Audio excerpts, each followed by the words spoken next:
EAGLES, Eagles.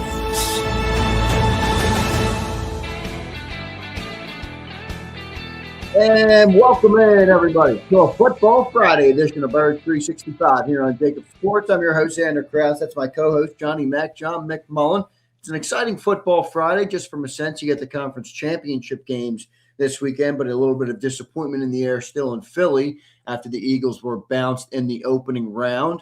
And it's now been 11 days, John, since the firing of Kevin Patullo, and we still await for the updates, but we did have some updates on the coaching staff yesterday that we will get to. Johnny Mac, how you doing this Football Friday, my friend? Getting prepared for impending doom here locally. Snow, what do they call it? Snowmageddon, whatever. Yeah, how about that, John? We're getting we're getting what, 18 inches? Is that what it was? I hope not. I hope not. I want a John Bolaris swing and a miss. Yeah. Our old buddy John Bolaris. I want to swing and miss by these meteorologists, but so everybody locally stay safe out there. Just hopefully everybody gets to watch the championship games, because you got to worry about power outages and all that crap. So good luck, everybody. This might be us all saying goodbye to each other. It's saying 15-19. By me, John. That's not good, man. That's not good. We're not that far from each other, so maybe it's similar. Good stuff, everybody. Big storm this weekend. Hope you all get ready for it. Get your shovels out. Get your snow blowers out. Whatever it is. I need one of those Makita freaking snow throwers, they're called, John. It's like a shovel on steroids. It just through the snow and it tosses it up that way. It's electric powered. I'm telling you, man, I might have to make that investment. But all right. John, where are we, man? OC, day 11. We got some updates. We also have Christian Parker. The update on Christian Parker, I think we should give to the people. Maybe let's start with that. This coaching staff is changing, and we still have an opening at the, one of the more important positions on the coaching staff. What do you got for me today, Johnny Mac? Christian Parker how about them Cowboys making a move? Christian Parker to the Dallas Cowboys, going to be their new defensive coordinator. I'm a little surprised. I did, the history of the Cowboys is the history of the Cowboys. Christian will be the first Cowboys defensive coordinator without head coaching experience. Think about that. Since 2013. I mean, they typically go for the big name, not the up and comer. And I don't think they've had a ton of success. So, maybe this is a more positive way to go for the Cowboys, which obviously, and you take them away from a division rival. I also think the Packers were in on this, because the Packers, I think, were interested in him. That's where he started under Matt LaFleur. He started his NFL career. And I think there's a little rivalry there that's amped up with the Micah Parsons stuff. So I think they wanted to keep him away from Green Bay as well. So ends up being a bad situation for the Eagles, but I think they were going to lose him anyway. So, really highly regarded down there. Players love him. Not great, but part of the NFL. I mean, that's just the way it is. I like when I know obviously it sucks that, for Eagle fans, they went to the Cowboys, but I think that's one of the good parts, when you have a good coach who works hard, who's young, and, who's deserving. I've heard you talk good things about Christian Parker, John, for a long time, and I remember you saying, I don't know if it was last offseason, I think it was 2 off seasons ago, keep an eye on Christian Parker. He'll be a DC in this league one day. And here you go, John. On Friday, January 23rd at 26. And he absolutely is a DC in Dallas. John, how much is the impact on the Eagles? Maybe it's delusion.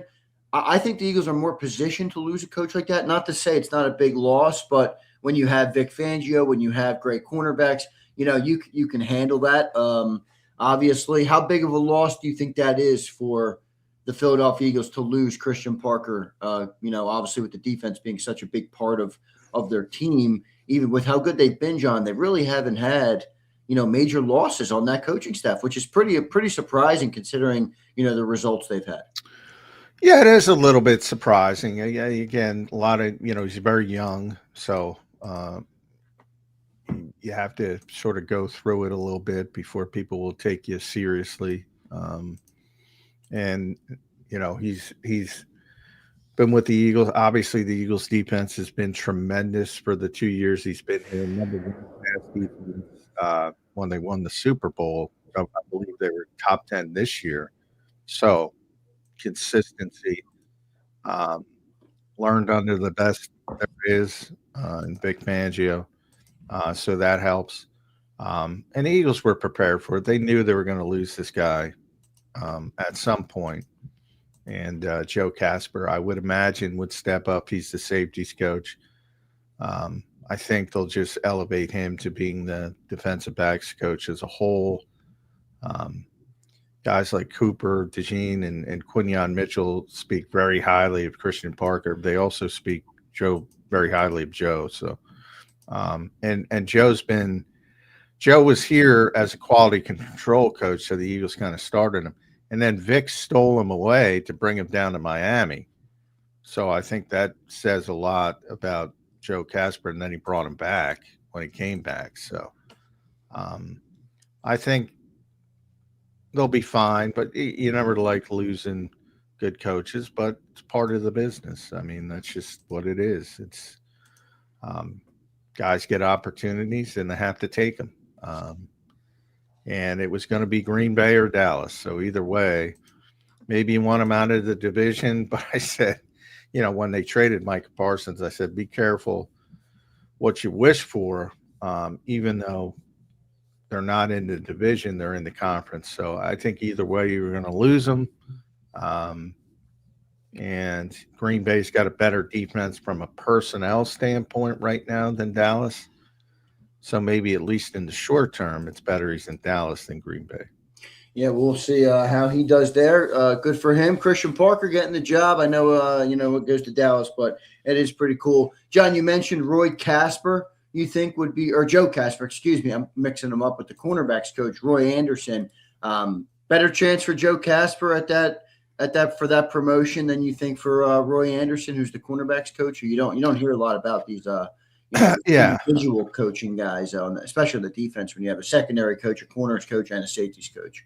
Yeah, Joe's ahead, so he would be the next man up. If it's not Joe, they'll probably go outside the organization. But I would be stunned if they didn't just elevate Joe Casper. And then is that a Knicks, or is that a Vic fan? Like, how much input would Vic have in a decision? Feels like he'd have a pretty good amount.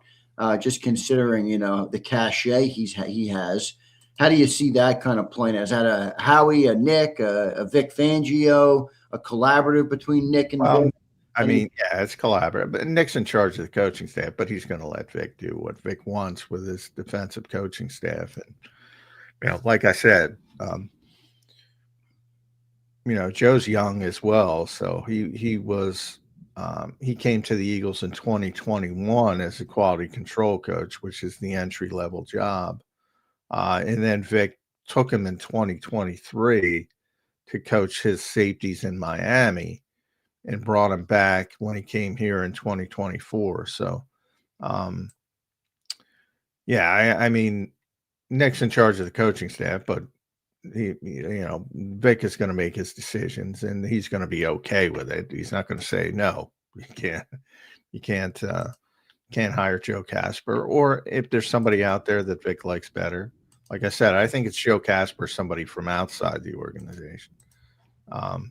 But I would think more of you'd bring a younger coach in to be the safeties coach, and Joe would take over the secondaries. I think the way it's going to go. Yeah, I can see that. Good stuff there. Congrats to Christian Parker. Let's see what he does in Dallas. I said a couple of weeks ago on the show, everybody, how we better, you want to be aggressive in this league, because John talks consistently about how quick the league moves, how fast it moves. I believe that the NFC East will be better next year than it was this year. The Giants added John Harbaugh, obviously. The Cowboys have now picked up Christian Parker for their DC. I assume they're going to use some of that draft capital on defensive players to improve their side, that side of the ball for them. And then the Commanders, you would assume that, year 3 of Jaden Daniels will look a little better than year 2, but we will find out. So, John, the Eagles got to keep pushing. How good do you think he'll be for Dallas? I guess it's impossible to know. He doesn't have any coaching experience. It's always tough. No, I mean, you're going to have growing pains, and that's one of the things I mentioned. Typically, I mean, if you go down the list since 2013, it's been Rod Marinelli, Mike Nolan, Dan Quinn, Mike Zimmer, Matt Eberflus, just experience, Right. experience. And that hasn't really worked for them. They've had little pockets. Marinelli was pretty good for a couple years. Quinn was pretty good.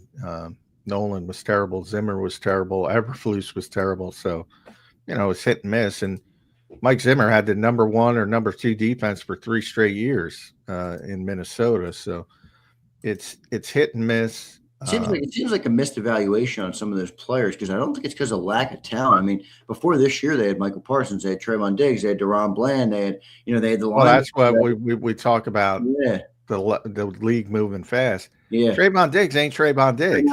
I know. Deron Bland ain't Deron Bland. But I feel like he was never as good as, we had that one year we had a bunch of interceptions and things, and I think it was a little overstated at how consistently good of a corner he was, on a play-to-play basis. That's why I appreciate when you always say that. Like, people get high on interception, and they are great. Don't get me wrong. It's nice to see someone get a pick, but you want the guy who plays good, consistently play in and play out, whether interceptions come or not, versus the boom or bust guy who gets interceptions and then, gets beat a time or two a game, for a 50, 60-yarder. Yeah, and I think it's all that. I mean, Trayvon Diggs at his height was a legitimate all-pro. But again, that was 2021. Yeah, it's a long time. The guy just got waived by, he got waived by the Cowboys, got waived by the Packers. You're not the same guy. Deron Bland had that historic season where I think he had 5 or 6 pick sixes. And he was a legitimate all-pro that year. You're not that guy anymore. And that's what I said. I mean, it's not a stasis, guys. And that's what happened on the Eagles offense. And I'm sure we'll talk about that again. You had a bunch of guys having down years at the same time. Mm-hmm. It happens. Actually, usually it's one of the reasons why no matter who the Eagles choose at offensive coordinator, I think they're going to be better next year. Not because of the offensive coordinator, but because the players are going to play better. Because they got a bunch of guys still in the prime of their careers. Now, some might not. Some might continue the decline. But history tells you it's very rare when you have a whole group that sort of goes down in the same year. And I believe every single one of them went down. You can make arguments. It's very close with Devonta, 51-49. He's pretty much the same player. It wasn't drastic, but a little bit. And then there were dramatic falls, which were obvious. That typically doesn't happen. I said the same thing in a positive. We were talking about this before the show started. I said this the same thing after the Super Bowls. So many guys had career years in 20. What are the odds they're going to have career years again? Very, very small. Right. And it played out that way. Not because I'm a genius. It's just that's the way it works. Right. Now it's a positive in the fact that so many guys had down years. What are the odds that all of them will continue to go down? Probably not good. Yeah, so it's in a positive.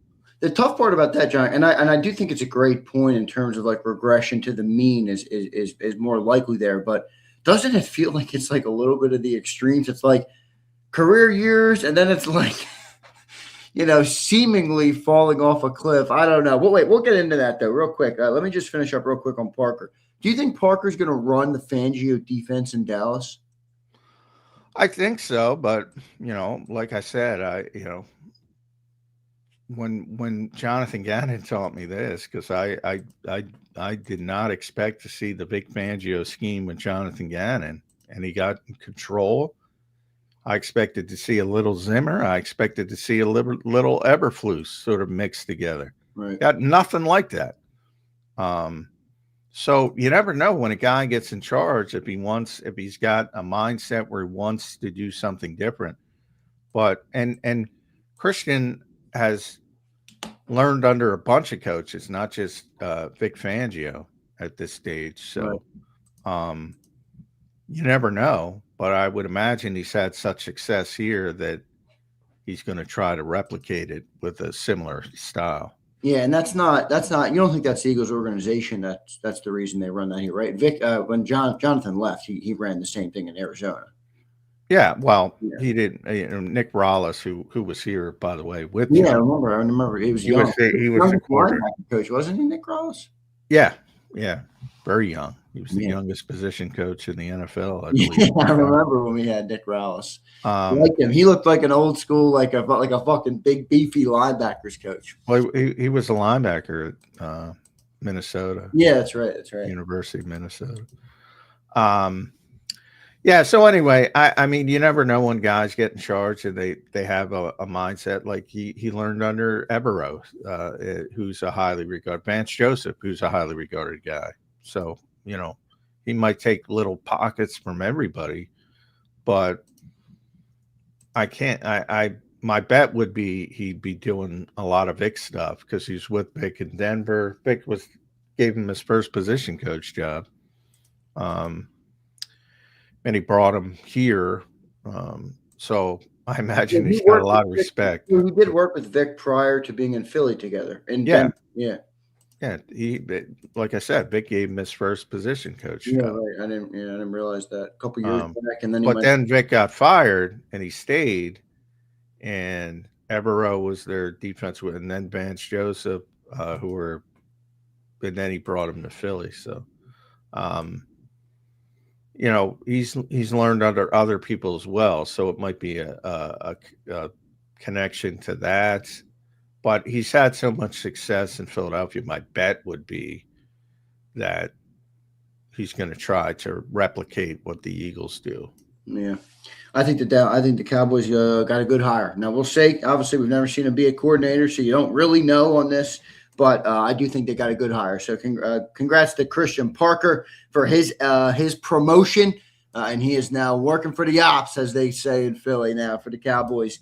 John, all right, OC. Not many updates, I guess you could say. Where are we on this OC search? 11 days after the firing of Kevin Patullo, John. Still no OC, and I got to be honest, I don't think I'm right about this, but it feels like this. It feels like we're no closer to the answer than we were a week ago, J-Mac. Where are we on this OC search? Well, I know people are impatient. I mean, that's just the nature of it. But once you lose out on the top candidates with options, it really doesn't matter. Then you can take your time and just kind of feel your way around. And ultimately, I think it might lead to a better decision anyway. So not saying that was the plan. But it's worked for them in the past. Andy Reid wasn't their first chance. The head coaching is the most obvious. But they got Andy Reid. Doug Peterson was third or fourth on their list, but they got the right guy. Nick Sirianni, at best, was third or fourth on their original list, but they got the right guy. Hire Kellen Moore. That was after they lost in the opening round as well. Pretty quickly. That was maybe 5 days, somewhere in that range. And that was two guys, and they brought in Nate Shieldhouse, and I still don't know who else. Nate Shieldhouse. I thought they brought in what's the guy, the coach of the Nussmeier, no? No, I'm talking about the interview. Doug Nussmeier. I thought you were talking about Kellen. I'm like, Doug Nussmeier was the quarterback's coach. No, I thought you were asking how quickly did they hire Kellen Moore. I think it was about 5 days. Yeah, that's what I asked. Yeah, that's good. All right. And I'm guessing, but it was between Kingsbury and Kellen Moore, and they whether they wanted Kingsbury or not, he was first, and then they shifted to Kellen Moore. My understanding is he wanted too many positional coach changes, so they probably would have preferred Kingsbury, but they ended up with the best one. But that was quicker. But the reason I go to the head coach is because it took a while, because they couldn't get their top choices, and it took a while. And every time they got it right, at least from a production standpoint, like, it is what it is. And you're right. It's not a perfect comparison because Brandon Staley, Arthur Smith, yada, yada, yada, Josh McDaniel, they're in situations as head coaches with not nearly as much personnel and leadership as the Eagles. So Nick had a better setup, no doubt. But the bottom line is everybody looks at results. So they got it right. Doug got it right. Andy got it right. So their history is this is not necessarily a bad thing. And I think jumping on Mike McDaniel because he's the hot moment, I think that might have been a bad thing, to be honest. I can understand that perspective, John. So we'll see who they end up going with here with this offensive coordinator search. Do you think, John, that the offense is going to change not from a production standpoint, but from a style of play? I mean, we just brought up Kellen Moore, and when he was hired, a lot of people had this expectation, me included, had this expectation of, all right, Kellen is here because he had the prolific passing games, and he's going to improve the pro-style offense. He's going to help Jalen Hurts in the passing game. He's going to get Devonta and AJ going. He's going to do these things for this offense. Obviously, it didn't turn out that way. They had great success, but not in that way. Do you think this year will result in a changed offensive approach? Do you think the idea for the organization is just keep playing your style of ball, but we got to execute better, we got to play better? Do you think the risk-averse, run-heavy offense remains? How do you kind of see this playing out, regardless of who the coach may be? I think it's going to play out just as it's played out in the past. And as you point out, I'm surprised more people haven't learned from Kellen Moore, I guess, because the success is the success blinds people to what went on, I guess. I can't think of another example or another reason that people wouldn't go back and think the similar. You were sold the same bill of goods with Kellen Moore, as you pointed out, Zander. And by that, I mean, I think there's a lot. I think people start from a foundation that is incorrect when it comes to the Eagles and the coaching staff and the coordinator jobs. And by that, I mean, you were sold the bill of goods that Kellen Moore was getting complete autonomy. Well, he didn't have complete autonomy. And I don't think any offensive coordinator with an offensive coach, head coach, has complete. I don't think it's ever existed. I don't think it can exist. So I think foundationally, people start from I always talk about debating. They're starting from an incorrect premise, number one. And once that, you're off. It's useless from that. Right. You can't get to the right destination if you don't have the right start. So I think foundationally, people need to understand that doesn't exist. So what generally happens with the Eagles is they objectively, whether it's Kellen Moore or Brian Johnson or Kevin Patullo, as they did this offseason, they objectively try to evolve the offense during the spring and the summer. And the history says they scale it back when the regular season gets here, when they're trying to win games by hook or by crook. They scale it back. Right. Until I see something different, that's what I think is going to happen this year. The new guy will come in and do a lot of stuff that we'll talk about in OTAs, and we'll talk about, hopefully, if we make it through the snowstorm, we'll talk about it in training camp. And they'll get to the regular season, and it's going to be a very familiar tint to it.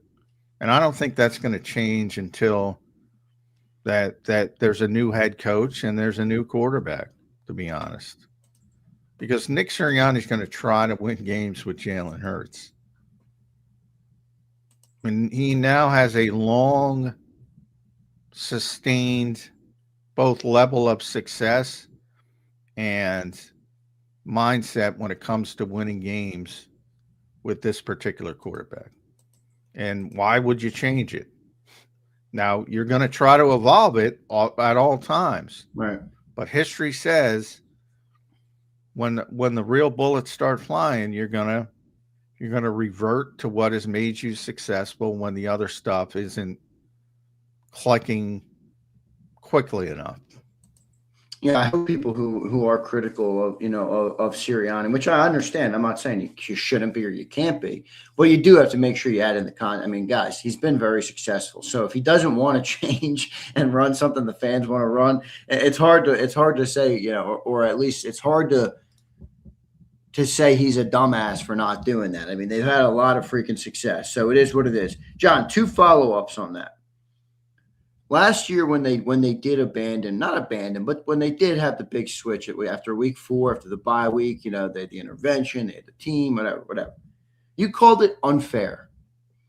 And well, I think the sample size was too small. I agree. So with that being said, though, do you think, if they don't make the sample size so small, if they do give it time to breathe, potentially, is that the right way to go? Are they right? Was it unfair? I think it was. You said it in the moment. I think it still stands true today, but it's ultimately resulted in what it's resulted in. And now we're here back at a crux point on the offense. It was unfair at the time. Should they open it up? I think I agree with you in terms of Nick's doing what he can to win, and that makes sense to me. But for the sake of evolution in some regard, should they allow it to breathe, even if it doesn't look so even if it is a couple turnovers in the first couple weeks, even if, you have growing pains? Should that be the mindset, or are they right to stick to what Nick is trying to do? Well, I think it's the mindset in a perfect world. And by that, I mean, everybody operates under their restrictions unless they're in charge completely. And we already know, when I say, because I'm a patience guy, like if it were up to me, Kevin Patullo would still be the offensive coordinator. And I know people hate that. I'm a patience guy. I'm a continuity guy. I believe in giving people leash to grow into their positions. Like if you hire Declan Doyle, 29 years old, I don't think they are, but I'm not going to shit on him if he's not Ben Johnson 5 minutes in. I believe you need to learn from experience and grow from experience. So in a perfect world, yeah, I think it was too small of a sample size.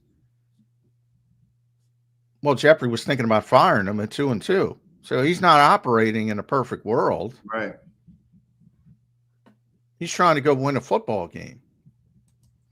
And the hindsight is, and by the way, I think Saquon changed the math as too. 100%. Changed the math 100%. Because if it's Miles or DeAndre, again, good backs, Pro Bowl backs when they were here, but they're not superstar level backs. I don't think they would have shifted that dramatically. But his point is, I'm going to lose my fucking job unless I win games. So you go in the direction you have to go to win games, and there's no debating that. They won games. They won it. They won the Super Bowl by doing what they did. So, and now we're back in the same sort of Groundhog Day environment where the guy's coaching for his job. Make no mistake about it, he's on the clock. So yeah, in a perfect world, I agree with you. I'm all for patience. I'm all for. I think it would be good to get Jalen Hurts doing some things he's uncomfortable with and see him improve but I don't think that's realistic because you're going to get blown the fuck out. Let me ask you this.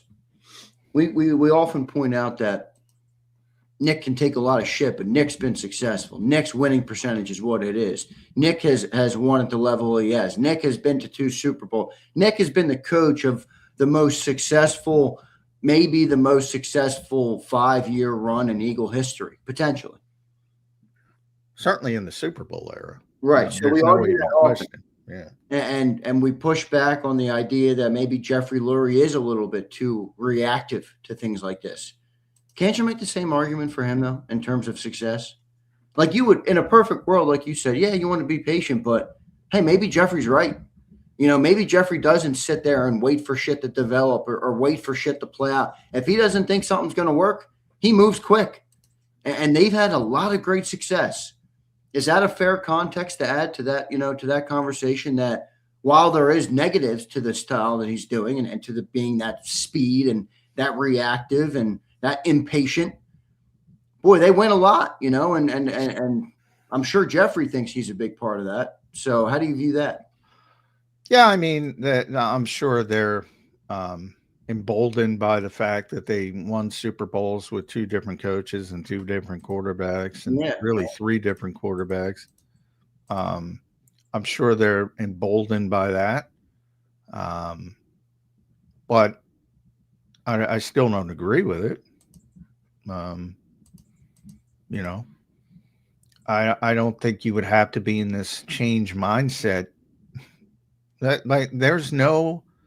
always say there's no law that forces you to act like everybody else when it comes to coaches. Baltimore did it for many years. And eventually it's going to end. It just ended. The perfect example is this year. I mean, nobody's more consistent than the Pittsburgh Steelers. Since 1968, you got three coaches. Three coaches. And they all won Super Bowls. Now, I mean, I think if you look at the history, Andy here for a long time, Andy here now in Kansas City for a long time, you're going to have cycles because of personnel. You're going to have down cycles. But if you live through them and you have the patience to go, you're going to be in a good position because you got a good head coach who understands how to win and all this kind of stuff. I think history is borne that out everywhere where people have shown patience. Where isn't a lot of places. It's always better. It's always better than the alternative. That doesn't mean you can't win, as they already have with this mindset, because 90% of the other league has the same mindset, and they're constantly turning over people as well. And actually, Nick lasting this long is rare. Just look at the longevity of most coaches in this league. Nick's one of the top 5 now, with Tomlin going and Harbaugh going. So, and they're not unique by any stretch of the imagination, but I would never advocate it as the way to do business. I don't think I think patience and continuity is much better than the alternative. Fair enough. John, you mentioned also a little bit ago about Nick Sirianni being an offensive mind, and it's pie in the sky to think that, when you have an offensive-minded head coach, that he's going to have, that the offensive coordinator is going to have complete autonomy. I think you're right about that's the world that's the honest truth. Does Nick Sirianni deserve that? And let me elaborate before you answer. Many people, whether right or wrong, don't view Nick Sirianni, despite him being an offensive mind, as the typical offensive minds that are head coaches. You look at Kyle Shanahan, you look at McVay, you look at Ben Johnson, you look at most of these offensive guys who either call plays or had this great pedigree when they were hired or whatever the case may be. And they're widely regarded, whether right or wrong, as I don't want to say an offensive genius, but whatever the word below a genius would be in this circumstance.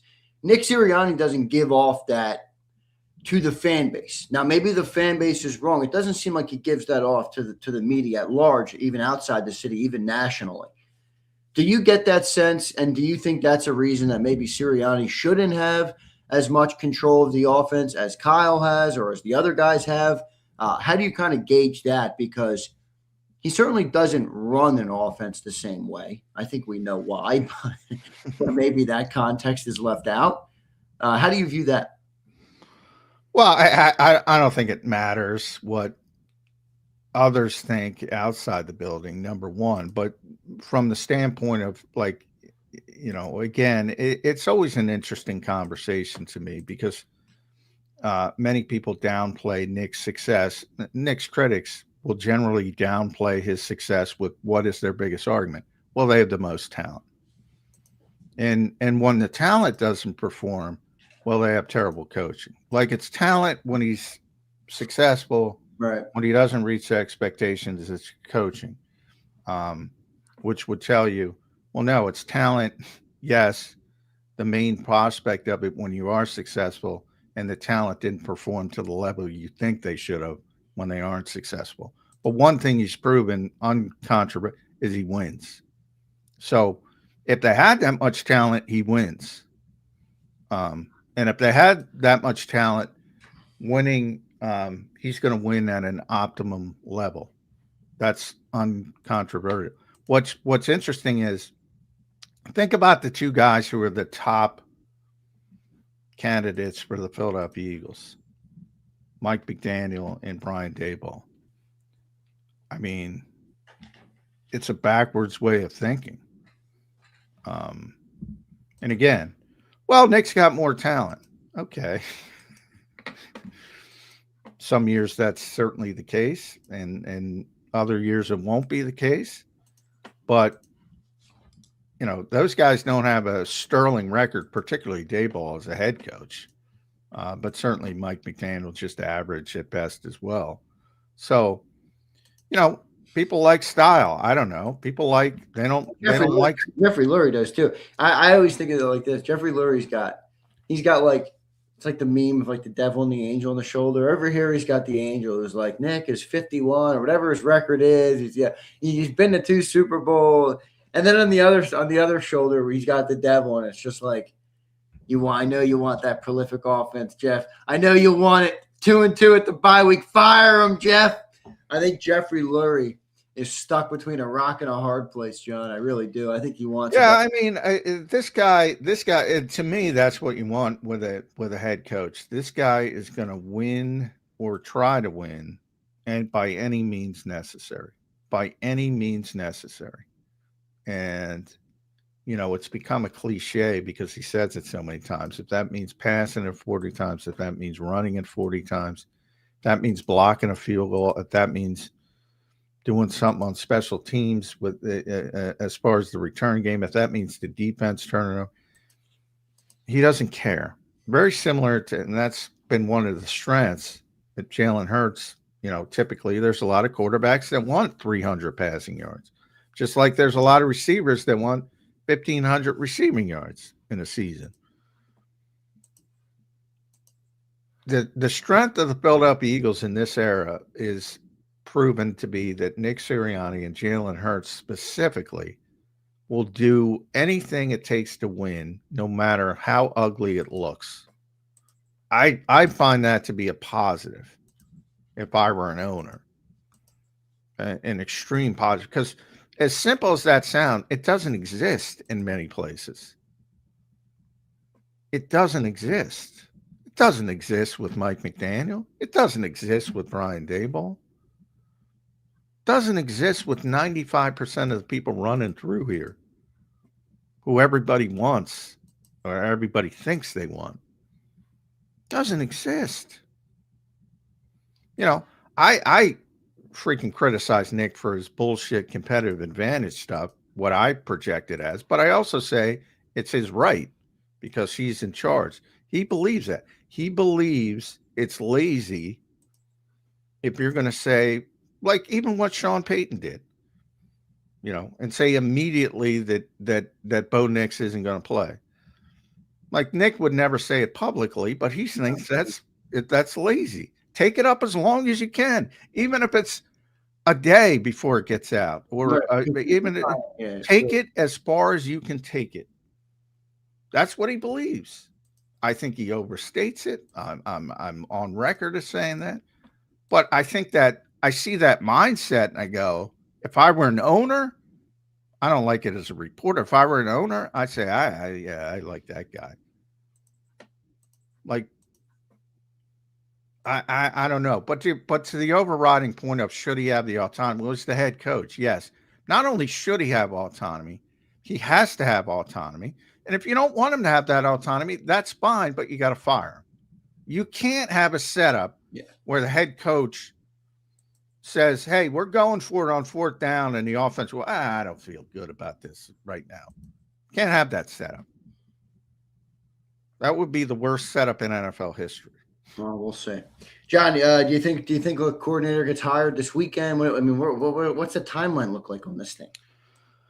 At this stage, I think you can slow down, and they have slowed down. In Eagle fashion, John, we'll be shoveling snow and. Oh yeah, and the news, very possible. Very and possible. The news will break that generally championship weekend. You're not going to announce any meaningful things on Sunday when the games are going on. It's like an unwritten rule. Yeah, but guys did it divisional round. That used to be everything's getting ripped up. It used to be, all right, wait, and keep the eyes on the game. Don't take the highlight off the game. So I don't think they would do it Sunday. They could do it today. They could do it tomorrow, but it's coming soon. But Jeffrey's got the history, and Nick is the best example of this. They went through their whole process and they didn't get the guys they wanted. And he said, well, let's just keep interviewing people till we find somebody we like. I think they're in that process right now. They didn't get the guys they wanted. Now they're like, well, let's just keep interviewing people. And maybe somebody knocks our socks off. And then, I joke Declan Doyle is not, it's going to be very tough for them to. Did they approve that interview, the Bears? Hire. Yeah. Yeah.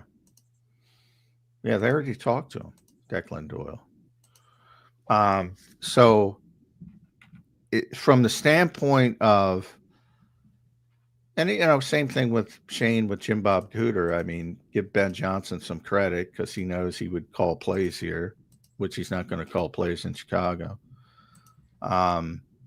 But, he might be a guy they just want to talk to because they know he's not ready. And 2 years down the line, when everybody shits on this offensive coordinator, maybe they hire him to be offensive coordinator 2 years down the line. Maybe. We will find out. Will Jim Bob Cooter be the next offensive coordinator of the Philadelphia Eagles? John, any name you're feeling like they go? Any name that has risen to the top of your expectation list? No, well, none of them are too exciting. I think Jim Bob would be a tough sell, but I think Matt Nagy would be a tough sell. I think Matt Nagy would be the best hire of the people we've heard of by far, for some of the similar reasons: experience, demonstrated performance, done it. I think he'd be the best guy. Tough sell though. Jim's a tough sell. Kapka's a tough sell because he's got an Eagles tint to him as well. But when things go south, they've done this in the past. They go to Andy, of all people, and they say, "Hey, who's the Still, they still go to Andy. Oh shit, yeah. And Andy will still help them. And Andy will obviously talk up Matt and Mike Kafka specifically. There you go. It's good little insight right there. Maybe they'd end up going that route, John, if they feel, I don't want to say desperate, but close to desperate. We will find out. All right, John, good opening segment, man. I want to move into some other topics that I don't want to spend all 2 hours, obviously, on the offensive coordinator search. So Christian, just to recap the open, Christian Parker out, going to Dallas. Congrats to Christian Parker. I think the Dallas Cowboys got better, but we will find out. He's obviously never been in D.C. before, but a lot of got a lot of credit for being obviously a smart dude and seemingly knew what he was doing. So Christian Parker to Dallas, and then the Eagles offensive coordinator updates day 11. Still no update on what the Eagles are going to do. We will find out. We will keep you posted on that. Appreciate everybody being here this morning. Don't forget to hit that like button. Football Friday. I should mention Joe Douglas interviewing with the Falcons today for their GM job. So there you go. Yeah. Joe is back. For those who didn't know, Joe was back this season. And he's getting maybe a chance, an opportunity at a second chance with the Atlanta Falcons. Yeah, we'll see if Joe Douglas gets the job. Good stuff there. We will find out what happens there. Hit that like button, everybody. Appreciate all you guys being here. Conference championship games this weekend. LA in Seattle. Should be a great one. New England Patriots in Denver with no Bo Nix. Will Sean Payton rally the troops? Will they compete without Bo Nix? I happen to think they will keep it close, similar to Big Sills, who thinks the same thing. So two good games this weekend. John, I want to get into AJ Brown, and I don't want to give base level stuff here. We talk, oh yeah, maybe AJ's got to. I want to look at the contract. I want to look at the realistic timeline to trade. I want to look at the realistic returns for AJ Brown, and I want to look at the realistic options that you would replace a player of his caliber with if the Eagles would decide to move on from him. I think it's actually less I don't think the Eagles want to move on from him. Now, I don't have inside information. I don't think they want to move on from him, but I do think the player might be done here in Philly, which is going to come into play. First, let's just start with kind of your synopsis on the A.J. Brown situation. How did we end up here, John, with maybe one of the best receivers in Eagle history? It almost feels like it's come crashing and burning, John, after, you saw such highs with A.J. Brown. 6 straight games of 125-plus, NFL record, 2 seasons of 15, near 1,500 yards. I mean, the team exploded into the success that they've had after the acquisition of A.J. Brown. And here we are, 4 short years later, with 2 Super Bowl appearances, and somehow, some way, it feels like it's a inevitable divorce on the way, John. Yeah, I don't know if it's inevitable. I know a lot of people think it is. I still think when you do hire the offensive coordinator, you have a talk and try to sell them on some of that evolution that we talked about that they will try. Now, the problem is he's been through it before. He knows it better than anybody. He knows the lip service. He knows they try, and then they scale it back. So he might be at that point where it's like, I just don't want to be here. Certainly seemed that way for the majority of the season. But at the end, there was a little light at the end of the tunnel. They seem to be, Jalen and AJ seem to be getting along a little bit better. So I think a lot of this is driven by AJ Brown, simply from the contract standpoint and the cap standpoint. The Eagles would want to keep him through 2026 if they can. But again, if it gets to the point where you make it so difficult, you got to move in a different direction. So, number one, the Eagles don't want to do it, but they might have to do it. So I think that's the ultimate thing. And from that standpoint, how do you replace them? Well, you don't replace them. You got to go about it a different way. Obviously, you replace them literally. You have somebody else playing the position. Could be a draft pick, could be a trade, could be free agency, younger player, more likely, cost-effective player. And obviously, you can't count on the same level of efficiency or effectiveness. That would be silly.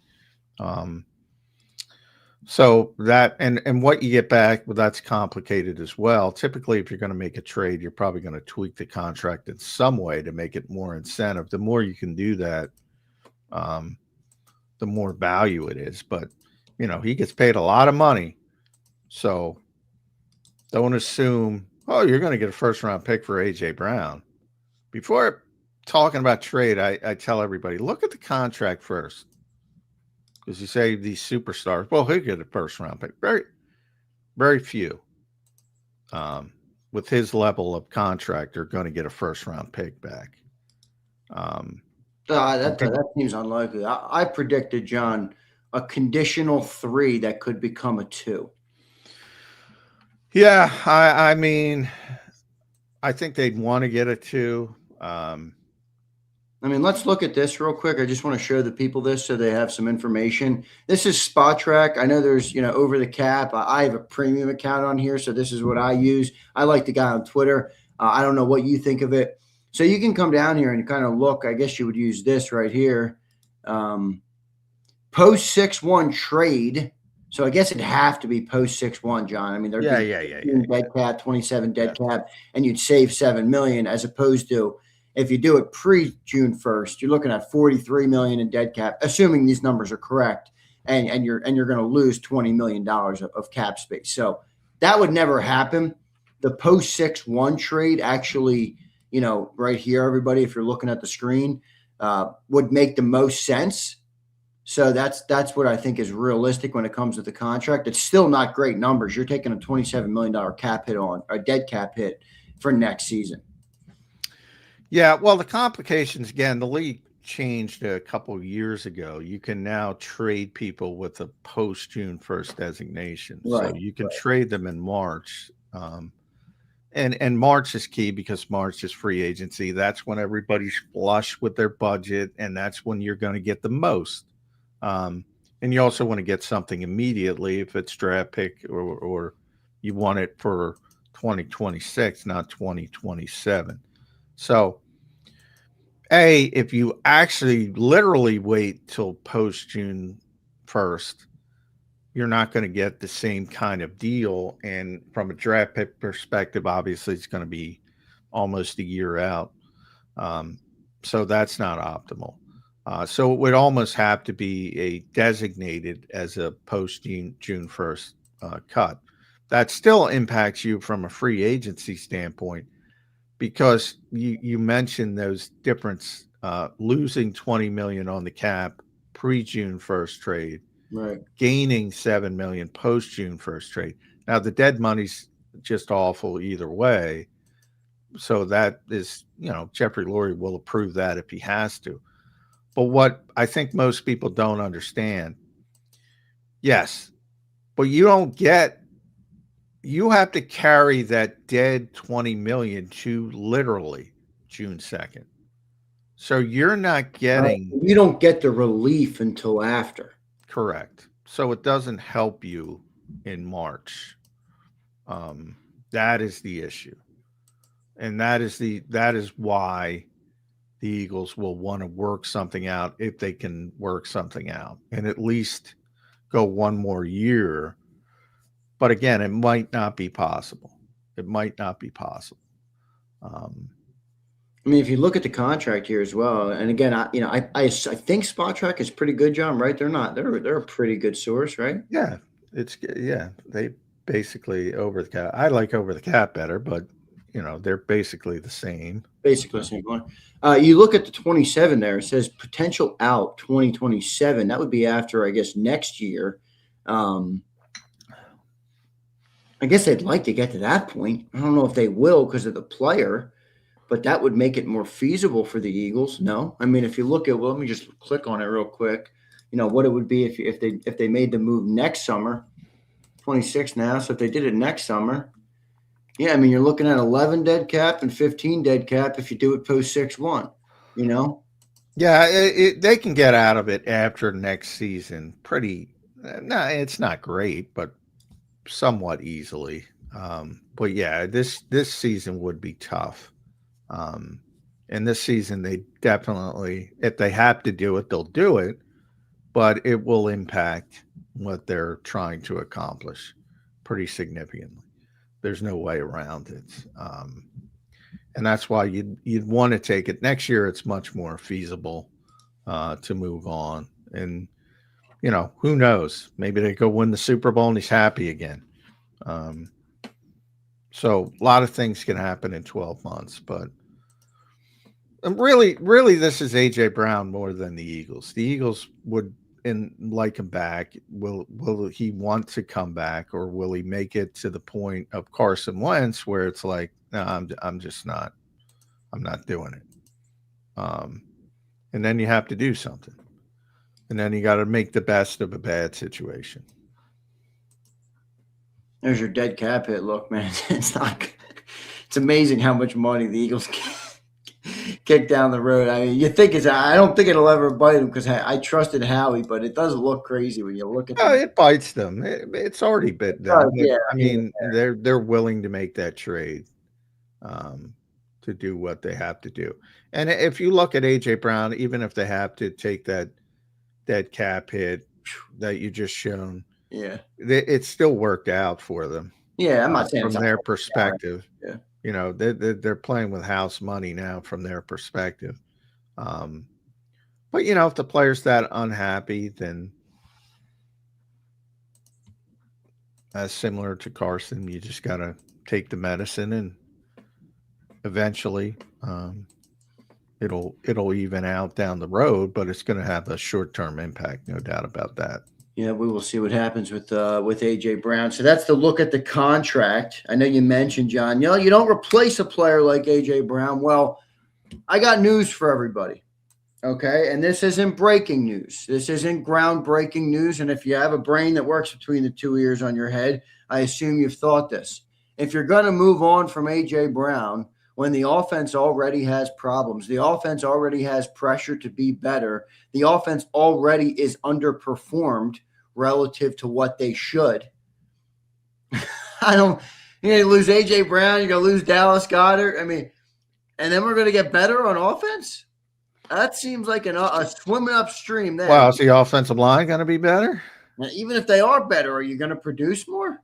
Well, is Saquon going to be better? Is Jalen going to be better? He ain't getting any younger. We had Jason Cole on yesterday, Hall of Fame voter, awesome guy. And he said, I got news for everybody in Philly. Players don't get faster in the NFL. Well, I agree with Jason. I've been saying I'm very concerned about Saquon Barkley. But I don't think he'll play as poorly as he played this season. I think the Eagles, honestly, really have to start about post Saquon Barkley like right now. Yeah, that was maybe a dumb idea to give him that deal after that. I get why they did it, but man, looking back on they did it as a thank you, which is fine. But I mean, it's not a good way of doing business. Yeah. I mean, I'm very concerned with Saquon Barkley. I'm very concerned with the health of Landon Dickerson. I'm very concerned about where Lane Johnson is. I'm very concerned about where AJ Brown is from a mindset perspective. A lot of issues on the offensive side of the ball, but if the guys who are going to be back just perform better, they're going to be better. Because for all the talk about individually, you can't replace AJ Brown, which is what I started this with. That is completely true. As a collective, you can be better because the collective was so bad last year. You're not talking about a high bar. I think people are thinking they're talking about a high bar. You're talking about a high bar for AJ individually. You're talking about a pretty low bar for the offense collectively. Because of what they've done, you mean? Because of what they did this year. Yeah, right. The 3 and outs, the what would have a football with 0 freaking yards, which seems like it's damn near impossible in the modern game, but the Eagles managed to do it. The number of John, real quick, think about that. They didn't halves of football. Well, exactly. That's dude, that doesn't even that doesn't even compute. That's yards and a half of football. That's the point. So I think when you look at it from an individual standpoint, right, we can all agree you can't replace AJ Brown. From a collective standpoint, I would be disappointed. They could lose AJ Brown, let Lane to retirement, Dallas to free agency, and I still think they'd be better because I think the guys who are back will play at a higher level. Well, we're going to do that segment a little bit later on. If not today, we'll do it next week on, all right, you said the players are going to play better. We'll run down who and how. So we'll talk about that. John, give me some so you said AJ Brown. You're not going to get better. We all know that. What exactly is it? A draft pick? You think? Is it a signing? AJ Brown. Okay, let's live in a world where the news broke. AJ Brown has been traded to the I don't know who, to the Raiders. Whoever knows who they're going to trade him to, if they trade him. After that, you're lining up Devonta Smith and who? John Dotson's not under contract. AJ Brown wouldn't be. Darius Cooper, baby. Everybody loves Darius Cooper like that. No, they'll obviously. Well, let's say they get a third or a second. Then you have another draft pick. So ultimately, I think the best case scenario you would want to go cost effective. You would want to draft somebody. Obviously, the board's got to fall the right way. That doesn't mean first round, because I think you got to repopulate the offensive line. I think that's far more likely, but you got premium picks and you'll get an extra one in theory if you trade them early with post June 1st. You get it for this year. So at some point, you'd probably take a receiver. And, the good thing about the college level now is that I don't think there's a better position, because of the way they play college football, to get people on the field quickly than wide receiver. Now, they're not going to be nearly as consistent or good as AJ, but they're going to be talented, and they're going to be able to make some plays. That's just the way college football is. There's a million receivers. Look at Luther Burden. Look at that guy. Yeah. It's a second-round pick last year. Good player, man. Stud player. Can you get a player like that? You also can look at the team who traded A.J. Brown and tried to replace him with the 18th overall draft pick. Well, yeah. I mean, you got to hit on the pick. I mean, I brought up Troy Williamson and covering Randy Moss. I mean, and I wouldn't do that, because I think that if you do it in the first round, it becomes that direct comparison. Yeah, right. And I think that would end up as a disaster. When you do it in the second or third round, people give the guy some rope and say, "Oh, he's good. He's making a play. And he dropped one. All right, he's a little bit inconsistent." It changes the whole perception. So, I wouldn't trade A.J. Brown and draft a wide receiver in the first round. I would not do that, because that's not going to work out well. Because then that comparison, that's going to be that guy's life. Well, you got to replace A.J. Brown. I do it in the second or third round and get a guy with some upside. And look, this is what Howie was talking about. 14 of 15 over the past number of years, guys have become long-term starters, is his description. He's pushing it a little bit. How could he be a long-term starter from 2025? What does that mean? John Campbell should have been, but he got benched because N'Kobe came back. So he's pushing it a little bit, but you get his point. You got to hit on your draft picks. So if you pick Treylon Burks, but if you pick Luther Burden in the second round, sure, he's no AJ Brown, but he's no. But I think people would be happy with him. Well, the thing about it is as talented as AJ is, I mean, because he wasn't used that much, it might not be as tough to replace. We will see. We will see what happens there, Johnny Mac. I don't know, man. I have a hard time. I just have a hard time believing that the offense is going to get better. After they've been this bad. Well, plus you're also, down the road. You also, if you hit on a second round pick, say, then you got a cost-effective guy for 4 years.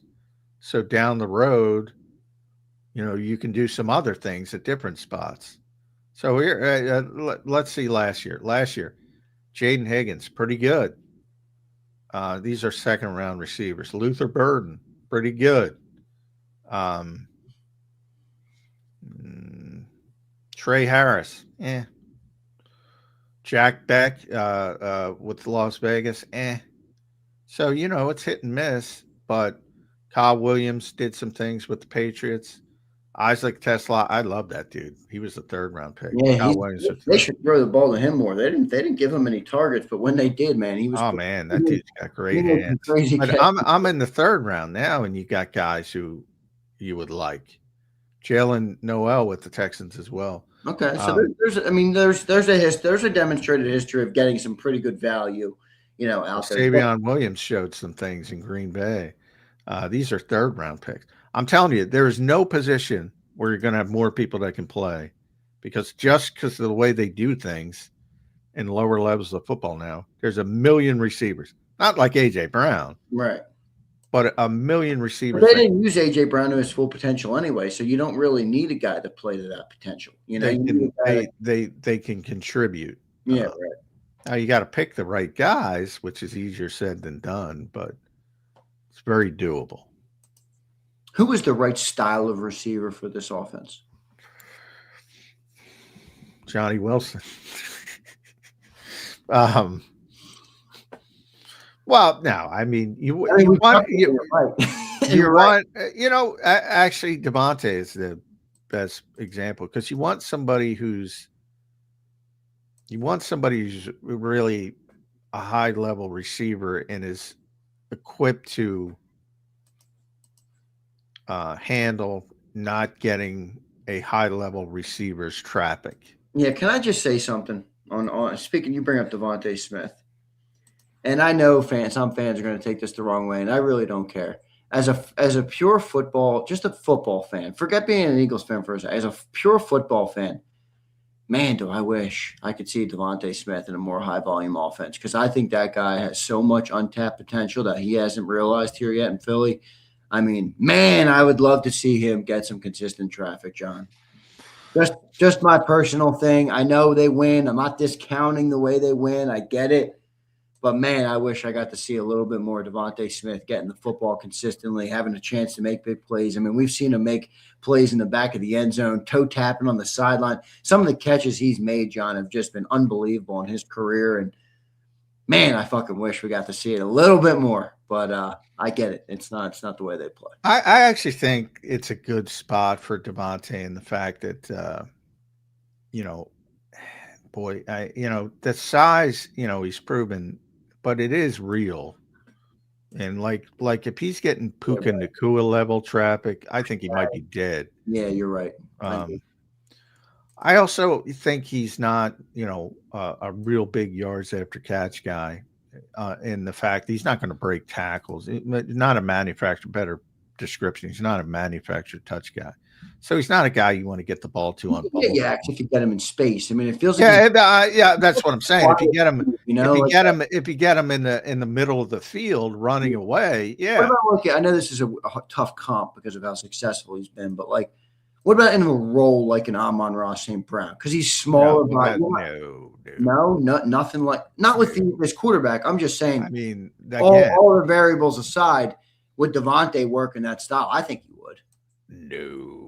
Amon is he's Cooper Kupp. He's not Cooper Kupp. He's Puka. He's the second biggest. He's the same type of receiver. It's just physical and inside.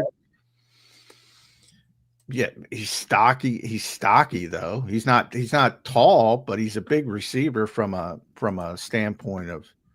No, they're completely different receivers. Like Devontae's more. Who would be a comp where you're not going to put Devonta? Oh, it's hard to comp Devonta because there aren't a lot of 166-pound receivers. Right. He's a great Devontae's strengths. He's a great route runner. He's got tremendous hands. He's got jump ball ability. He's weirdly strong for his frame. But I do think there's some limitations to those high volume guys. And number one, we just talked about number one is Puka this year. Number two is Amon. And those guys are physical and they take a beating. And I just don't think he can take that beating. You've seen him get murdered, on the field. Now he had the 195 catch season. I just think you got to play to his strengths, and his strengths are down the field, and that would be good with a high volume thrower. And like I said, if you're running dig routes and he's running away from people, he's going to get yards after catch, but he's not going to get yards after catch on bubble screens, and that type of thing. So I'd like to get him out of the slot. The Eagles used him in the slot a ton this year. I think everybody thinks he should be a slot receiver because of his size. I think the opposite. I think those guys now take such a beating. Like, I want him away from the beating because he can do things outside. And ultimately, if AJ does leave, he's going to, the production's going to increase. And I think I ultimately with Devonta, look, he's tremendous player.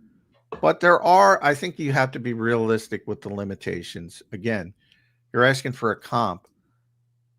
Give me another 166-pound receiver. Yeah, right. How's this as a comp? My boy Kenny checked in.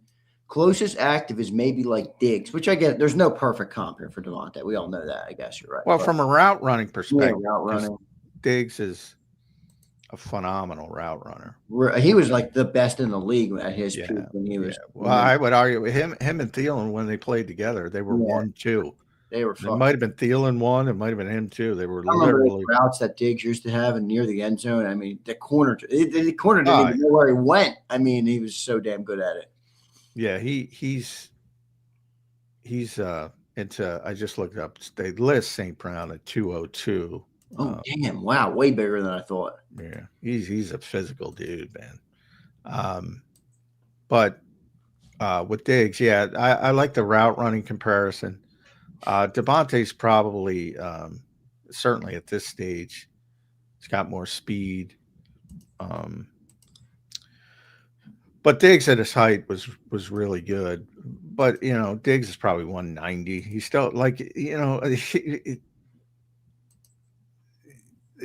Devontae's really small, like really small, to the point where, I mean, that was the concern with him coming out. And for the most part, he's proven not only can he do it, but he's durable. But he's durable when you recognize he's 166 pounds. Like, if you're going to release him through the B gap, or like Puka, it's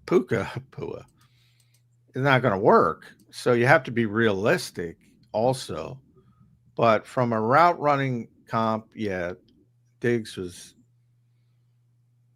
he's probably the best. So he's, in his height, he was probably a little bit better. But Devontae's a very good route runner. Just my personal thing. I'd love to see Devonta get more try. I understand your point, but man, I've seen him in a high volume mode, and I know it's different. I understand everybody, but the last time I saw him in a high volume situation, he's also he's a better person than Stephon Diggs. By the way, Stephon's got 5 at his height. 5 out of 6 seasons he caught at least 102 was the low point. 102 balls. What's the most Devontae's ever had? 90. Oh, 90. All right, that's good. He had one season where he, I believe, but I could be wrong. It feels like they catch like 70 a year, but it's usually 70s. Yeah. And in 22, he had 95 for 1196. Yeah, it was 64, 95, 81, 68, 77. So really, the last 3 years, it's been 81, 77. You throw out the 68 because he missed 4 games, so he probably would have been in the 80s as well. Not a whole lot. But all right, good stuff there on Devonta Smith. I just wanted to get that out there because I do think Smitty's got it in him. And good talk on A.J. Brown. I mean, I think that's, we looked at the cap, we looked at the numbers, we looked at, potential compensation, John. I know we referenced it, but I mean, dude, people already don't like spending premium pick. I mean, they'll spend them, but you got to have the right guy. Now you're going to spend a premium pick and pay $32 million, and you probably have, I don't know, how many years with AJ Brown? 3, 4, maybe. I mean, what's he? 29 years old, 30 years old? Where's AJ? He's not. Is he I think he's 28? 28. That's a guess, though. Yeah, he's 28. He will be 29 on June, right? June 30th. He will be 29. Yeah, well, that's why I think I think a lot of people know. Well, you get a first round pick for AJ Brown. No, you won't. Not this time. I don't know. I think you're not. I think a conditional 3 is what it's going to be. I really do. I mean, that's a big contract to pay for a 29-year-old receiver. Well, I always say, look at the contract before you talk trades. Look at the contract first. Yeah, in the contract, he gets paid a lot of money. You know, his buddy. Look at what the Steelers gave up for his buddy DK Metcalf. Let's see what that was. And DK is how old? DK is DK younger than DK is younger, a little bit younger, I believe. He'll be 29 next December. Yeah, so he's half a year younger. I mean, yeah. They got second round pick, number 52 overall, in a late round swap. So 6th and 7th round swap. You always have that little movement of sort of jump up or jump back. That's what I think it'll look like. I think the narrative around AJ this year has hurt his value, or is that more of like a, to Philly? That's like more of like a Philly, you know what I mean? More of like a local talk. Well, I think people will understand, and he's got so much talent. People will understand. Well, we're not going to play that way. He's not going to be upset by that. Yeah, yeah, I do get that. But, his history also says that eventually you're probably going into that, if you're trading for him, knowing you have probably a 3-year shelf life. But at his age, that's all you need, I think the Eagles would – Howie always wants a second-round pick. I think that DK Metcalf deal, 52, if they can get 52, I think they would pull that trigger. Yeah. I think they would too. To be clear, you don't think the Eagles want to trade him, do you? Or do you think they're done with it too? I mean, Jeffrey. No, I don't think they want to trade him at all. I think they want to, and I think that's the whole. You don't think the some of the noise that was created has been too much, because the Eagles historically do not like that. They don't like that. So I don't know. I mean, I know he's a great player, but maybe they do feel. Well, I don't think they're happy with it. When Jeffrey Lurie talks to you, that's an indication they're not happy with it. And his way of handling it was not to talk to us ever again. Because when he talks, he's going to be honest, which, I love AJ for that. On my clean out day, right? He got there like really early. He must have, because I think the way I read it was when you guys got there, he had hung jerseys and Cooper and Quignon's locker. I don't know if his locker was already cleaned out at that point. No. He didn't. The guys, he didn't clean out his locker. That would have been a story. Yeah. There's some guys like, the best example would be Shaq Leonard. Remember Shaq Leonard? Locker was. It's the cleanest locker I ever saw in my life. There was not a speck of dust in it. Everything was gone. That's funny. And there's certain, that's when you knew that was the first inclination of when Fletcher, better example, was going to retire, because he took a bunch of crap out of his locker, which he had never done before. So do guys normally leave shit there throughout the? Oh yeah. I mean, the guys that know they're going to be there, they just leave their shit there. And guys who don't know, who know they're not going to be back, they tend to take more stuff out. But it's very rare that somebody cleans the entire thing out. And most players now, jersey swapping is a big thing. Most players don't take them home during the season. They just hang them up in their locker. So Saquon, for instance, has everybody wants Saquon's jersey. So Saquon's got like a whole extra locker of jerseys he got from other people. Those guys, they take that stuff home at the end of the season, usually. It's very rare that somebody cleans everything out. Good stuff on AJ Brown. Good conversation on AJ. We will see what happens with AJ this off season. It's going to be interesting to see. John, I think we're well under 100 days. How many days until the NFL draft? Let's see what it says. It's April 23rd to the start. So how many days until April 23? 90 days, John. Yeah, 90 days from the NFL draft, man. 3 months out, man. Yeah, it comes quick. And we started it a little bit this week with Devin Jackson, getting some of the early thoughts. Eagles started number 23 this year. Disappointing since they win the Super Bowl. It'd be 32. And as we all know, just because you start at 23 doesn't mean Howie's going to pick at 23. But, yeah, I mean, offensive line is the obvious number one, I think, spot, and then defensive front, number two, especially. But a lot of that is dependent on what happens in free agency. So I think if you look at the Eagles as a whole and their free agency, their biggest the biggest thing they have to answer is Jalen Phillips from a free agency standpoint. Can you get it done? I think the Eagles certainly want him back, but look, there aren't a lot of impactful edge players who are going to be real free agents. And by that, I mean, you have the franchise tag. That's a position people will franchise tag. The Eagles generally don't use that, so it's probably not going to be in the equation for Jalen Phillips. And they're going to have a walkaway number. So if somebody's willing to overpay, they're not going to get him back. And if they don't get him back, well, then edge becomes a real big conversation at 23. A real big conversation. So a lot of the draft stuff will be impacted by what they can get accomplished, as we just talked about. If they trade AJ, they got to get a receiver somewhere.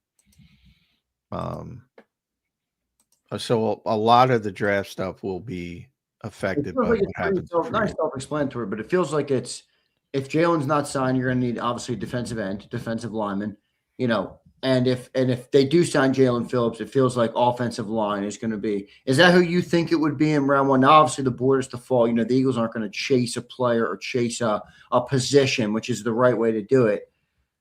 But that's what it feels like the priority is going to be in round one this year, at least. I think the history of the Eagles, their success at least, is built on the offensive front and defensive fronts.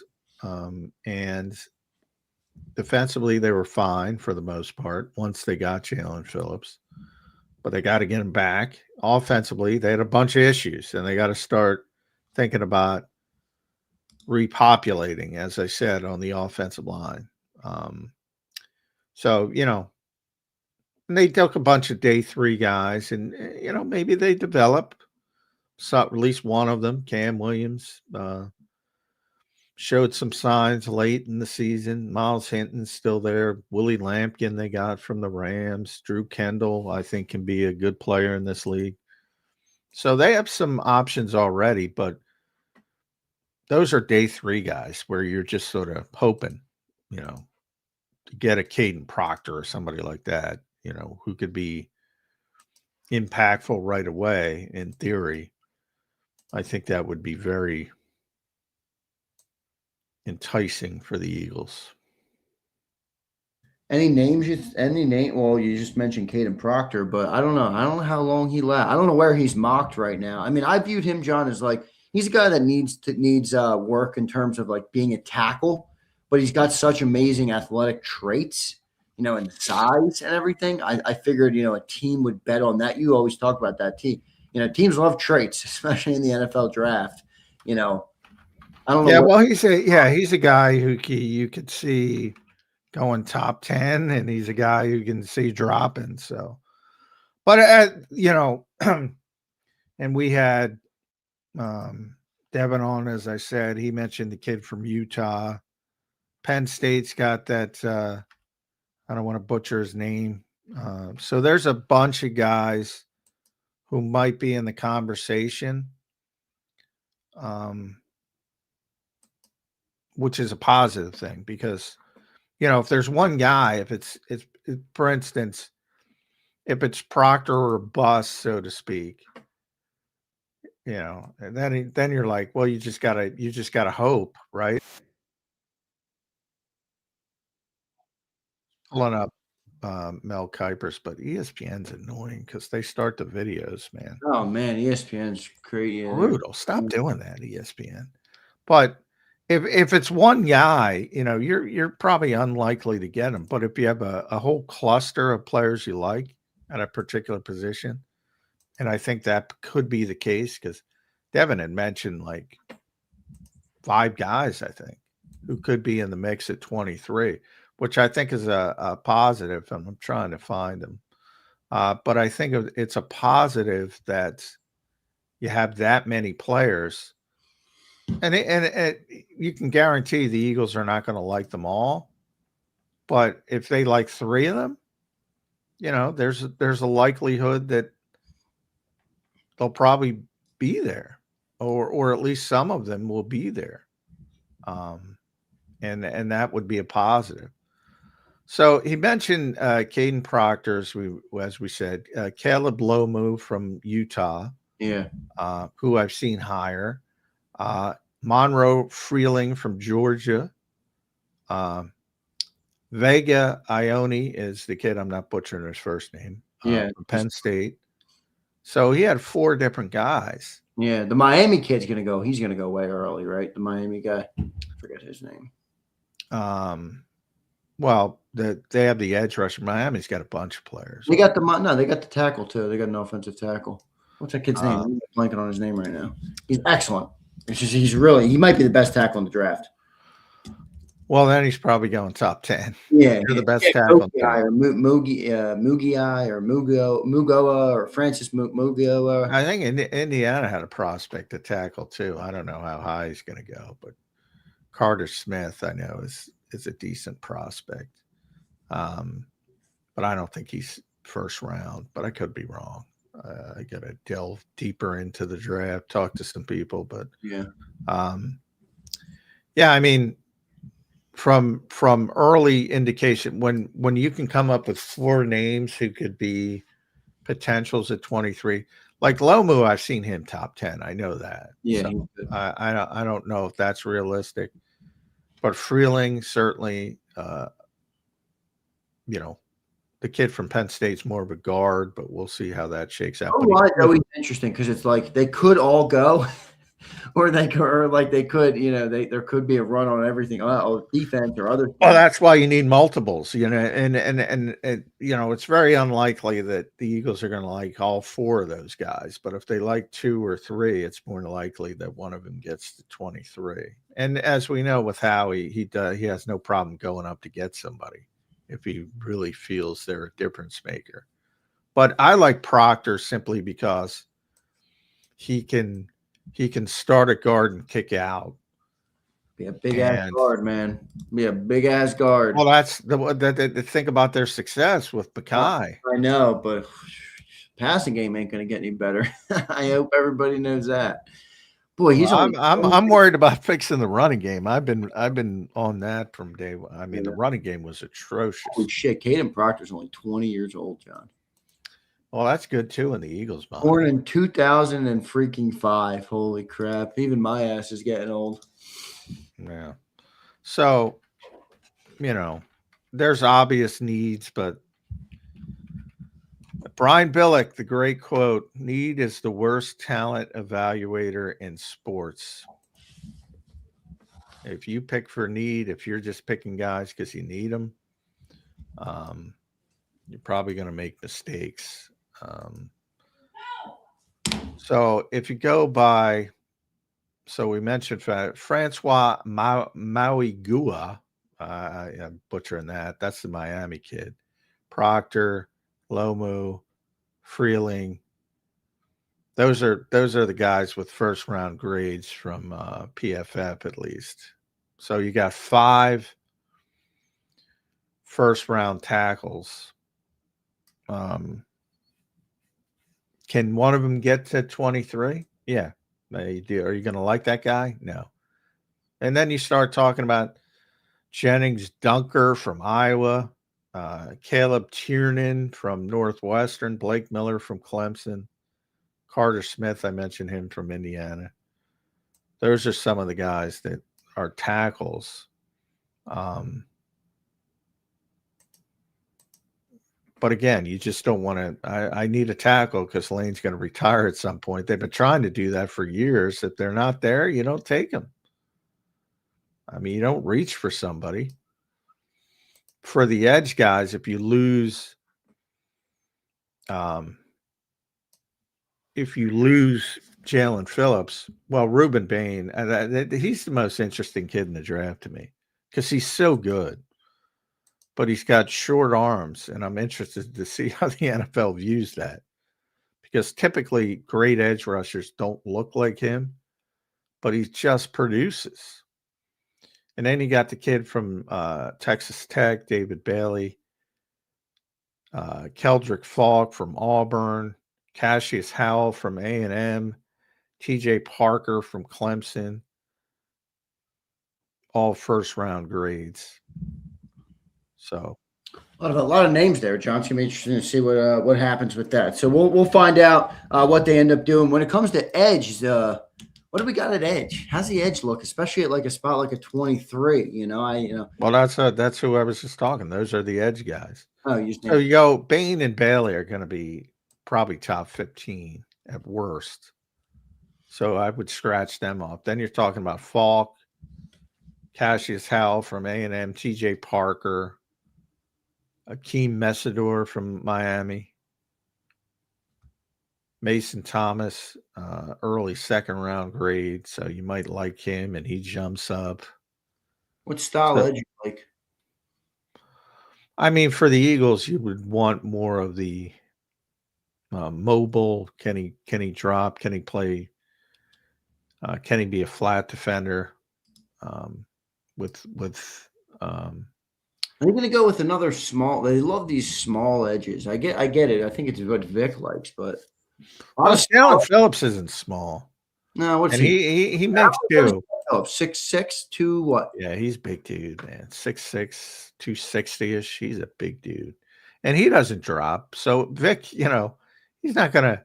If he can get a player like that, he'll get a player. You know who I want more than anything else?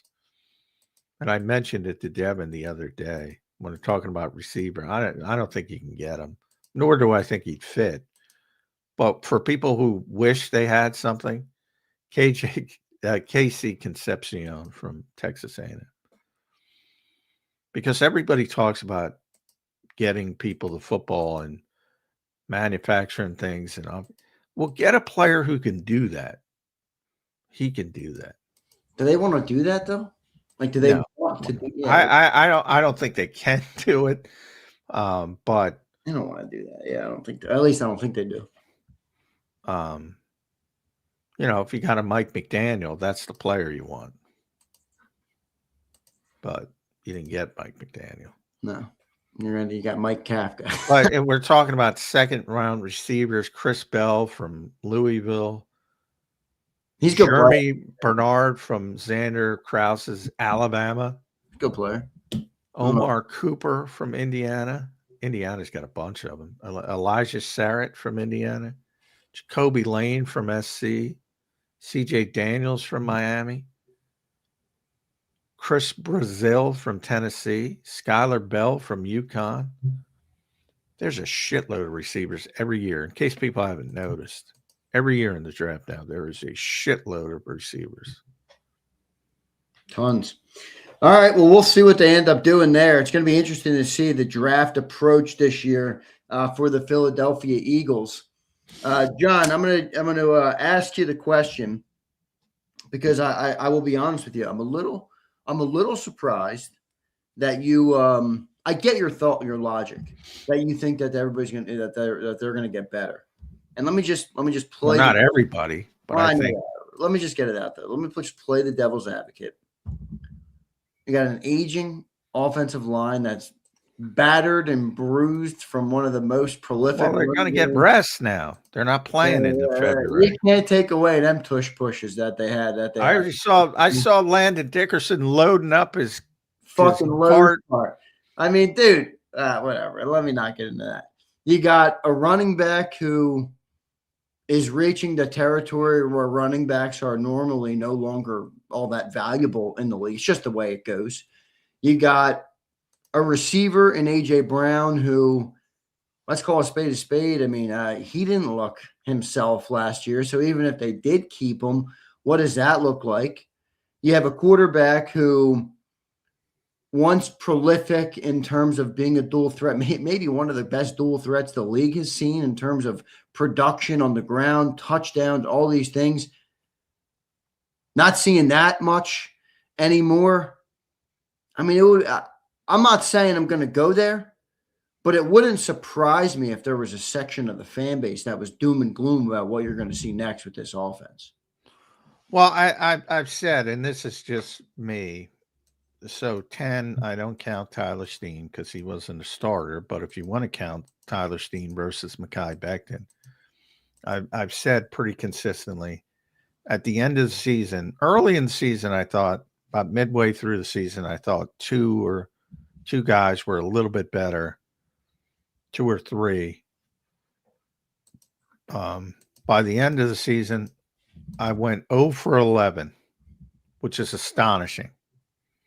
Which never happens. Never happens. Everybody going in a negative direction at once. And again, you can parse. Devonta Smith wasn't that much worse. I think he was a little bit worse than he was the year prior. But we're talking 51-49. So if you want to go 51-49 the other way, I have no problem with it. Still 10 of 11. If you want to go 51-49, Dallas Goedert, no problem with it. Even 9 of 11. I happen to think running is more important for the Eagles, and his descent as a blocker was more important than his ascent as a red zone player, which is why I think in the splashy and the touchdowns make people think he had a career year. I don't think he had a career year. So I think everybody regressed, and that almost never happens. What usually happens is you have a couple guys who go up, a couple guys who go down, a bunch of guys who sustain and stay in the middle. I think a different type of regression to the mean is going to happen in a more positive fashion. Like I said, in the Super Bowl 57, bunch of guys had career years. I said, Hassan Reddick's probably not going to have another year like that ever in his life. It's turned out to be correct. Yeah. Super Bowl 59, Saquon Barkley's never having another year like that. Turned out to be correct. Bunch of guys, you can't repeat career years like that. And that's natural. But to have everybody going in a negative fashion is rare, to the point where I'm going to guarantee it's not going to happen again. And in the case of some guys, it'll just be they're better equipped physically. And I'm looking at Cam Jurgens and Landon Dickerson. They might not be what they were at their height, but they're going to be better than they were this year. That's all I'm saying. Lane Johnson, if he comes back, a lot of ifs. If he comes back, number one, if he stays healthy, he's obviously going to be better because he's Lane Johnson. Jordan Mailata, I think, played at a high level. He's just played so high the year prior. So I think that's going to be fine. And then I think you're going to draft a Caden Proctor type, and maybe they take over for Tyler Steen, or Tyler Steen's at least going to get a little bit better as a second-year starter. Saquon Barkley, again, I think two things. I think there's no way he's ever getting back to the 2024 Saquon Barkley, and I think there's no way he's as bad as the 2025 Saquon Barkley. No way. It's one of the worst starting running backs in the NFL. If you want to be honest, no way he's playing that poorly again. How much you put on versus O-line? I put a little bit on both, but I put more of it on Saquon. But did the offensive line make him drop passes all over the place or bobble every other pass? That's crazy how much he bobbles it.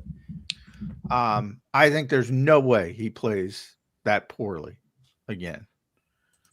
So a lot of this is going to take care of itself from the standpoint of players. And by the way, the players know they played shitty. I mean, they said it all year. They verbalized it all year. They know they played shitty. And if they play shitty again, they're on the clock. And they're, again, the league moves fast. And they're going to get released. And they're going to get moved on. So a lot of it's going to take care of itself from a personnel standpoint. But, again, what are you grading on? What are your expectations? If your expectations are 2024, you're probably going to be disappointed. If your expectations are they're going to be better than 2025, you're probably going to be right. So everything is, I think, still to have the big names, right? So as long as Barkley's here, Hurts here, AJ's here, Devonta's here, you're going to say, well, I have all the skill position talent in the world. And there, certain guys are never going to reach that level that they were at, but they're going to be better than they were last year. The Eagles will never criticize. Their offensive players played like shit. A lot of them, not all of them. But they did. Yeah, you're not wrong. There's no way you're wrong. I just have a little less confidence that they're going to. I do get your logic. I'm not saying I don't get your logic. I just have a little less confidence that they return. We'll find out, John. How about this, John? What do you make of this? Maybe it's nothing. The Kansas City Chiefs tweeted this out this morning. I don't know if you can see that. Thank you, Matt Nagy. Forever a Super Bowl champ. Thanks for everything, Coach Nagy. Well, I don't think. I mean, obviously they hired Eric Bieniemy. What I do think that indicates is Matt's got something in the fire. Yeah, so, me too. Where has he interviewed outside of the Eagles? A couple spots, I think. Well, he interviewed to be the head coach in Tennessee. And there were a lot of people who thought he was the favorite there before they shifted to Robert Saleh. Yeah. Now Brian Daboll's interviewing for the Buffalo job. If he gets the Buffalo head job, maybe Matt Nagy's the offensive coordinator in Tennessee. It's funny because I saw the Bills put out, or somebody put out that maybe it was Rappaport. Let me look.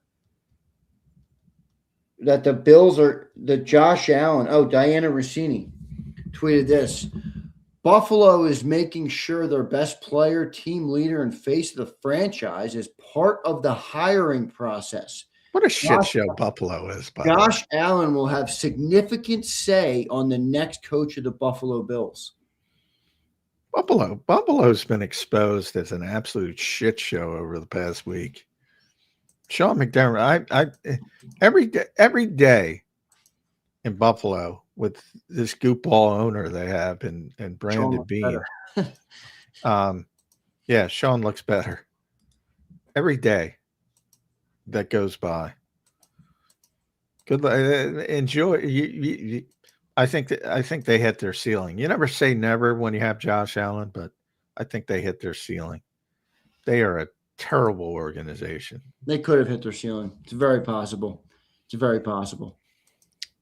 And that's a shame that they didn't get it done. But man, when you have it, and I've criticized Jeffrey Lurie because I think I'm the only one that criticizes him for his impatience. But again, comparatively speaking to most owners in this league, he's like miles ahead.